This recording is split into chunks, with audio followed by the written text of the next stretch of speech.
Selanjutnya Ustaz, pertanyaan terkait dengan jin Ustaz.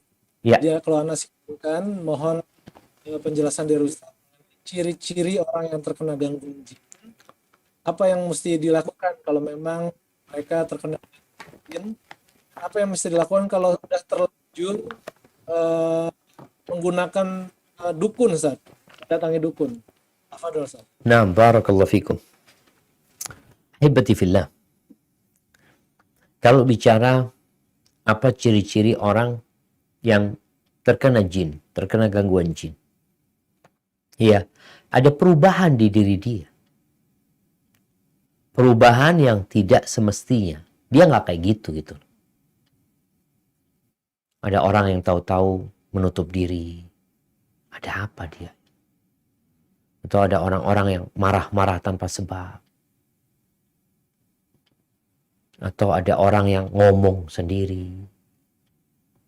Yang bicaranya dia bukan suara dia. Itu ada jin yang mungkin merasuk ke dia.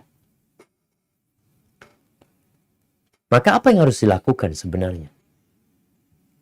Sebelum bicara apa yang harus dilakukan, ketahuilah setan itu ikut aliran darah kita. Ikut aliran darah. Jadi ada setan yang godain kita. Tapi ada setan yang merasukin diri kita. Yang kemudian dia menyebabkan kita tidak mampu berbuat apa. Kadangkala ketika mau melakukan ketaatan jadi sakit semua. Ada kawan kita di Madinah dulu, subhanallah. Dia itu tukang adzan, muadzin dia. Ketika dia mau berangkat adzan itu, kakinya nggak bisa gerak. Itu jin kiriman waktu itu. Seperti tadi, sihir-sihir dukun-dukun yang ngirim yang nggak suka sama dia. Apa yang harus dilakukan? Ya kembali lagi berlindung kepada Allah Azza wa Jalla. Kita nggak kelihatan nih. Kalau kita kelihatan jinnya di sini di tangan kita, mamanya, kita berangkat ke dokter, dok dioperasi, dok dikeluarin, dok. Tapi nggak kelihatan jinnya ini.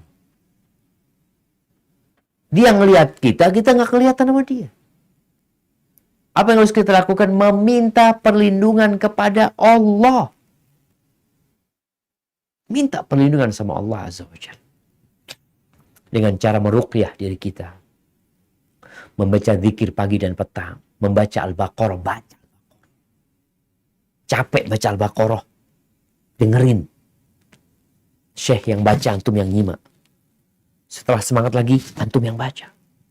Terus seperti itu. Sampai setan yang merasukin kita ini gak kuat. Karena Rasulullah SAW nyuruh kita untuk membaca Al-Baqarah tuh. Khususnya di rumah kita, baca tuh Al-Baqarah. Kemudian kalau ya nggak mampu, ada orang yang nggak mampu, Ustaz, perlu diruqyah orang, silahkan. Datang ke orang pintar agama, yang faham dengan halal haram, datang, minta diruqyah. Memang tidak dianjurkan, tapi namanya orang sakit, fadhol berangkat. Jangan berangkat ke dukun. Pengobatan alternatif itu tadi, ada ke dukun, ada ke ustadz, kita minta diruqyah. Gimana kalau terlanjur ke dukun? Kalau kita tahu dia dukun memang, yang dia lakukan ritual-ritual kesyirikan ini itu, ya kita bertobat kepada Allah Azza wa Jalla. Kita menyesali, dan kita tinggalkan hal itu, lalu kita bertekad untuk tidak ngulangin lagi. Terkadang kita ini merasa lambat. Pengobatannya kok lambat ya. Kita mau cari yang lebih cepat gitu ya. Ada obat yang kalau bisa dipotong, langsung dipotong, selesai penyakitnya dia. Tapi kadangkala memang harus sabar. Ujian Allah itu mengangkat derajatmu, menghapuskan dosa. Hadza wallahu a'lam bishawab.